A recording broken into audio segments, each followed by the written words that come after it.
ഞങ്ങളുടെ Sunday school ആരംഭിക്കുന്നത് 1958 ഞങ്ങളുടെ സൺഡേ സ്കൂളിൽ 67 10ാം ക്ലാസ് ആരംഭിച്ചു. അന്നത്തെ ഞങ്ങളുടെ വികാരിച്ചൻ ബഹുമാനപ്പെട്ട ജോസഫ് ചിറ്റൂരച്ചനായിരുന്നു. അന്നത്തെ അവിഭക്ത തലശ്ശേരി രൂപതയിൽ 10ാം ക്ലാസ്സിൽ ഏറ്റവും കൂടുതൽ മാർക്ക് കിട്ടിയത് ഞങ്ങളുടെ ഇടയിൽ ആരംഭത്തിൽ തന്നെ ഞങ്ങളുടെ ഇടവക്കാരനായ സെബാസ്റ്റ്യൻ മടുക്കക്കൽ എന്ന ആ വിദ്യാർത്ഥിക്കായിരുന്നു. അന്ന് ആ തുടക്കം മുതലുള്ള ആ മികവ് ഇന്നും പഠനത്തിൽ അതുപോലെ എല്ലാ കാര്യങ്ങളിലും സൺഡേ സ്കൂൾ തുടർന്നുകൊണ്ടിരിക്കുകയാണ്. ഇപ്പോൾ ഇവിടെ 1 മുതൽ 12 വരെ ക്ലാസ്സുകളിലായി 350-ലധികം കുട്ടികൾ പഠിക്കുന്നുണ്ട്. ഇപ്പോൾ വിശ്വാസ ജീവിത പരിശീലനത്തിന് പരിശീലകരായി 13 അധ്യാപകർ പ്രവർത്തിക്കുന്നുണ്ട്. എല്ലാ ദിവസവും രാവിലെ 9:45 കുട്ടികളുടെ വിശ്വാസ ജീവിത പരിശീലന ക്ലാസ്സുകൾ ആരംഭിക്കും. അത് 1 മണി വരെ തുടരും. കുട്ടികൾ പഠിക്കുന്ന കാര്യങ്ങൾ അവരുടെ പ്രവൃത്തിപഥത്തിൽ കൊണ്ടുവരുന്നതിനും വളരെയധികം ശ്രദ്ധ ചെലുത്തുന്നുണ്ട് ബഹുമാനപ്പെട്ട വികാരിച്ചനും കൊച്ചച്ചനും മതാധ്യാപകർ എല്ലാവരും. അവർ ഈ വൃദ്ധരും അശരണരുമായിരിക്കുന്ന ആൾക്കാരൊക്കെ താമസിക്കുന്ന സ്ഥലങ്ങൾ സന്ദർശിക്കുകയും അവർക്കാവശ്യമായ ശുശ്രൂഷകൾ ചെയ്യുകയൊക്കെ ചെയ്യുന്നത്, ക്ലാസ് അടിസ്ഥാനത്തിൽ പോയി ശുശ്രൂഷകൾ ചെയ്യുന്നത് ഇവിടുത്തെ ഒരു പ്രത്യേകതയാണ്.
ആ കാലഘട്ടത്തിൽ ഇവിടെ താമസിച്ചിരിക്കുന്ന ആൾക്കാർക്ക് ദീപവലിയെ സംബന്ധിക്കണമെങ്കിൽ പേരാവൂർ തൊണ്ടിയിൽപ്പള്ളി പോകണമായിരുന്നു. ഇവിടെയുള്ളവരെല്ലാവരും കൂടി കുഞ്ഞുമക്കളെ എടുത്തുകൊണ്ട് അവരുടെ വിശ്വാസം അരക്കിട്ട് ഉറപ്പിക്കുന്നതിന് വേണ്ടി അനുദിന ദീപവലിയിൽ പങ്കെടുക്കാൻ സാധിച്ചില്ലെങ്കിൽ എല്ലാ ഞായറാഴ്ചയിലും രാവിലെ എല്ലാവരും കൂടി ഒന്നുചേർന്ന് ദേവാലയത്തിൽ പോവുകയും ദീപവലിയെ സംബന്ധിച്ചതിന് ശേഷം പേരാവൂരും തൊണ്ടിയിലുമായിട്ട് അവർക്ക് വേണ്ട നിത്യോപയോഗ സാധനങ്ങളും വാങ്ങി നടന്ന് തിരിച്ച് വീണ്ടും വരുന്നു. അന്നത്തെ കുടിയേറ്റക്കാരുടെ ആദ്യത്തെ ഭവനങ്ങളെല്ലാം പുല്ലുമേഞ്ഞ വീടുകളായിരുന്നു. ആദ്യമായിട്ട് ചെയ്തിരുന്ന കൃഷികൾ അവർ കപ്പ, ചേമ്പ്, നടുതല നെൽകൃഷി എന്ന് പറയുമ്പോൾ കരനെൽ കൃഷിയായിരുന്നു മുഖ്യമായിട്ടുള്ളത്. കാട്ടുമൃഗങ്ങളുടെ ശല്യത്തെ അതിജീവിച്ച് വിളവെടുക്കാറാകുമ്പോഴായിരിക്കും ചില കാലം വന്യമൃഗങ്ങൾ വന്ന് വിളവുകൾ നശിപ്പിക്കുന്നത്. പാട്ടംകുട്ടിയും ഉറക്കൊളിച്ചും കാത്തിരുന്ന് വേണം വന്യമൃഗങ്ങളിൽ നിന്നും തങ്ങളുടെ വിളവുകളെ സംരക്ഷിച്ചെടുക്കുവാൻ. ആരംഭ കാലഘട്ടത്തിൽ രോഗങ്ങളും പട്ടിണിയും കൂടപ്പുറപ്പായിരുന്നു. രോഗം വന്നാൽ ചികിത്സിക്കാൻ പേരാവൂർ വരെ പോകേണ്ട അവസ്ഥയായിരുന്നു. പേരാവൂരിൽ നിന്ന് കൊയിനാ ഗുളിക കിട്ടുന്ന അത് കഴിച്ചാണ് മലമലയിൽ നിന്നും അതിജീവിച്ചുകൊണ്ടിരുന്നത്. അനവധി പേര് ആ കാലഘട്ടത്തിൽ ഇവിടെ നിന്ന് മലമ്പനിയോട് മടുത്ത് രോഗങ്ങൾ കാരണത്താൽ കഷ്ടപ്പെട്ട് തിരിച്ച് നാട്ടിലേക്ക് പോയ ആൾക്കാരുമുണ്ട്. തിരിച്ച് നാട്ടിൽ പോയാൽ നിവൃത്തിയില്ലാത്തവർ, പോകാനും കൂടെ ഇടവില്ലാത്തവരാണ് വാസ്തവം പറഞ്ഞാൽ അന്നിവിടെ പിടിച്ചു നിന്നത്. അതിനുശേഷം ഒരു 55-60 കൂടി വ്യാപകമായ കുടിയേറ്റം ഉണ്ടായി. വനങ്ങളെല്ലാം തെളിച്ചു. എല്ലാവരും നാണ്യവിളകളിലേക്കും കൂടെ മാറി. കശുമാവ്, റബ്ബർ, തെങ്ങ്, കുരുമുളക് ഇങ്ങനെയുള്ള കൃഷികൾ തുടങ്ങി സാമ്പത്തികമായിട്ട് അല്പം കൂടെയൊക്കെ അഭിവൃദ്ധി വിട്ടു. അപ്പോൾ ഒരു ദേവാലയം തുടങ്ങണമെന്നുള്ളതായ ഒരു താല്പര്യം ഉണ്ടായി. അതിന് മാത്രമേ ആൾക്കാരും കൂടെ വർദ്ധിച്ചു. 1958 ഏപ്രിൽ 15 തലശ്ശേരി രൂപതയുടെ അന്നത്തെ വികാരി ജനറലായ ബഹുമാനപ്പെട്ട പഴയപറമ്പിൽ തോമാച്ചൻ വന്ന് ആദ്യമായിട്ട് ഇവിടെ ദീപവലി അർപ്പിച്ചു. 1969 ഇവിടെ കാപ്പാട് കൊട്ടിയൂർ റോഡ് പണി ആരംഭിച്ചു. കിഴക്കറക്കാട്ടച്ചനാണ് അതിൻ്റെ പ്രധാനപ്പെട്ട നേതൃത്വം കൊടുത്ത് പണിയെടുപ്പിച്ചത്. ഒറ്റ ദിവസം കൊണ്ട് 22 അടി വീതിക്ക് റോഡ് പണി തീർത്തു. അന്ന് വരെ ഈ റോഡ് ഇങ്ങോട്ട് ബസ് വരുന്ന സ്ഥലത്ത് നിന്ന് കാളവണ്ടിക്ക് മാത്രമേ ഇങ്ങോട്ട് സാധനങ്ങൾ കൊണ്ടുപോകാനൊക്കെ കഴിഞ്ഞിട്ടിരുന്നുള്ളതിന് മുമ്പ്. അത് കഴിഞ്ഞതിന് ശേഷം ബസ്സുകൾ കിഴക്കാരക്കാട്ടച്ചൻ്റെ ശ്രമത്തിൻ്റെ പേരിൽ ബസ് വന്നു. പിന്നെ ബസ് റൂട്ട് നിലവിലായി. അങ്ങനെ കിഴക്കാരക്കാട്ടച്ചൻ്റെ ശ്രമത്തിൻ്റെ പേരിലാണ് ഈ കൊട്ടിയൂർ റോഡ് ടാറിങ് ആയതും വാഹന ഗതാഗതം ഉണ്ടായതും എല്ലാം. അന്ന് മുതൽ ഈ നാട് വികസനത്തിനായിട്ട് ശ്രമിച്ചു.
2008 ബഹുമാനപ്പെട്ട വിമല സിസ്റ്റർ 7 കുഞ്ഞുങ്ങളുമായിട്ട് ഈ കണിച്ചാറിയുടെ വകയിലെ നടുത്തൊട്ടി അപ്പച്ചൻ എന്നൊരാളുടെ പഴയ വീട്ടിൽ താമസിക്കാൻ വരികയും ഞാൻ സിസ്റ്ററെയും ആരുമില്ലാത്ത കുഞ്ഞുങ്ങളെയും കാണുവാനായി ആ വീട്ടിൽ പോവുകയും അവരുടെ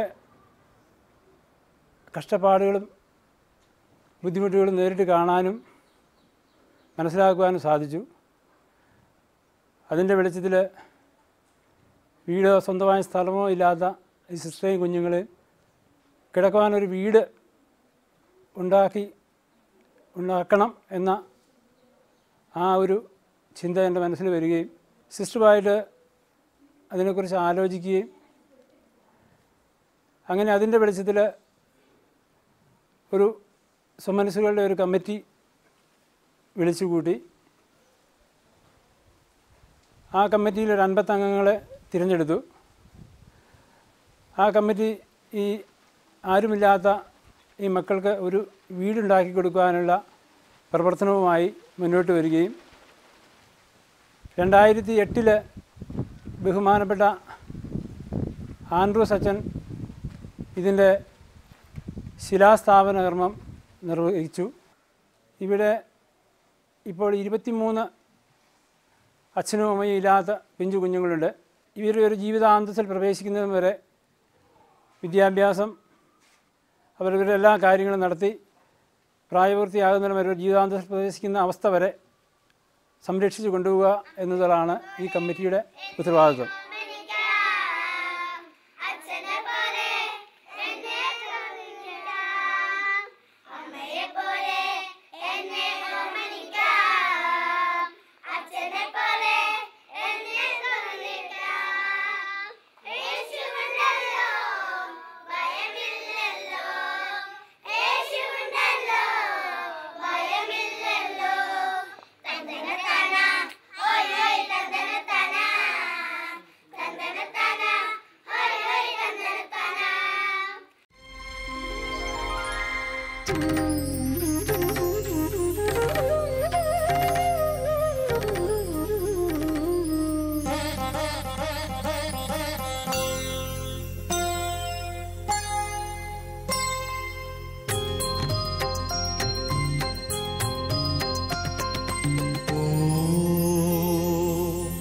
ഈശ്വര ചൈതന്യമേ നമോ നമഃ.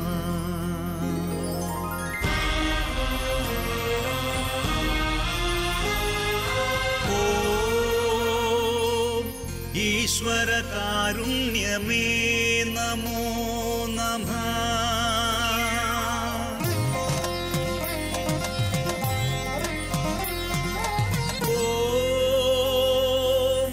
ഈശ്വര മാഹാത്മ്യമേ നമോ നമഃ. നമോ നമോ നമോ നമോ നമഃ.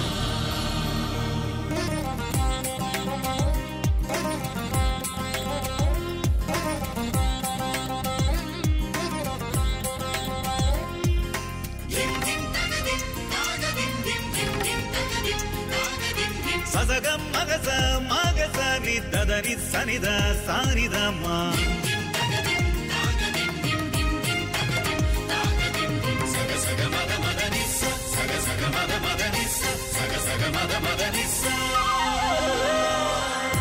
ആദി മുതൽക്കേ ഊഴിയിൽ നിറയുന്ന ആദിമ ചൈതന്യ തേജോരൂപമേ.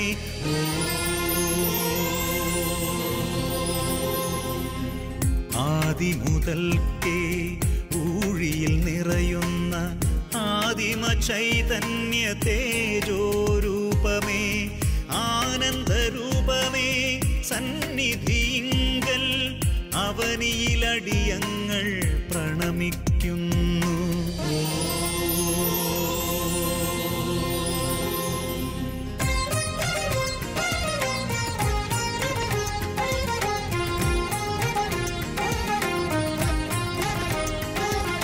മധുരിതമായൊരു കുളിരായെന്നും മനസ്സിൽ നിറയും മഹിതേശ്വരനെ. സഗസഗമാമഗമഗമദാദ മദമദനീനി ധനി ധനി സാസ. സ്വർണവർണ്ണ മാരി തൂകി സപ്തവർണ്ണ ശോഭയോടെ അംഗവർണ്ണ കാന്തിയോടെ പ്രപഞ്ചം നിന്നെ പ്രണമിക്കുന്നു.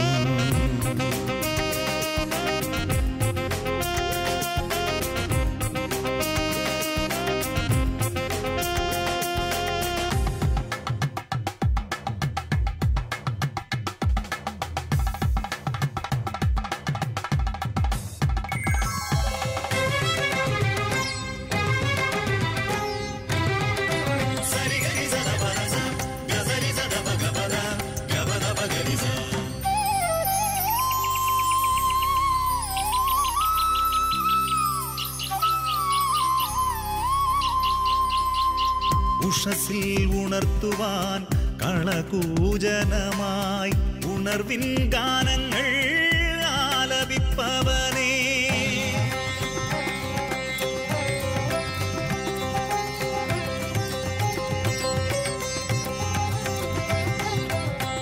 ഉഷസിൽ ഉണർത്തുവാൻ കളകൂജനമായി ഉണർവിൻ ഗാനങ്ങൾ ആലപിപ്പവനേ. ഉണർന്നെഴുന്നേറ്റി പ്രപഞ്ചമൊന്നാകെ ഉലകിൻ നാഥനെ പ്രണമിപ്പൂ. ഉണർന്നെഴുന്നേറ്റി പ്രപഞ്ചമൊന്നാകെ ഉലകിൻ നാഥനെ പ്രണമിപ്പൂ.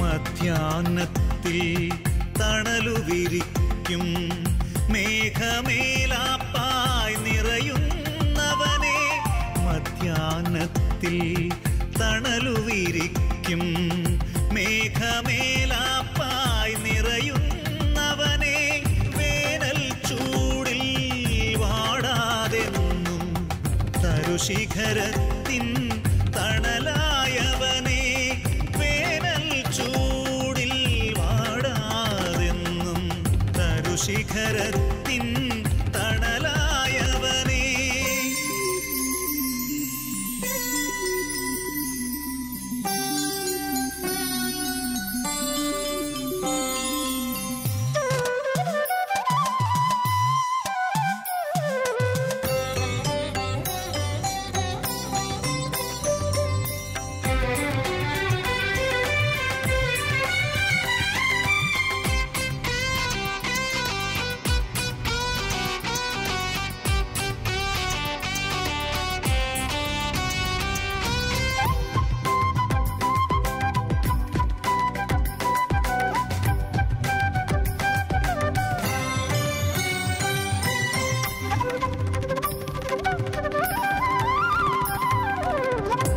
സായന്തനത്തിൽ സൂര്യപ്രഭയിൽ സന്തോഷമേകി ചിന്തയകറ്റി വിശ്രമത്തിൻ ദിവ്യ നേരമൊരുക്കുവാൻ രാത്രിയും നിദ്രയും അയപ്പവനേ വിശ്രമത്തിൻ ദിവ്യ നേരമൊരുക്കുവാൻ രാത്രിയും നിദ്രയും അയപ്പവനേ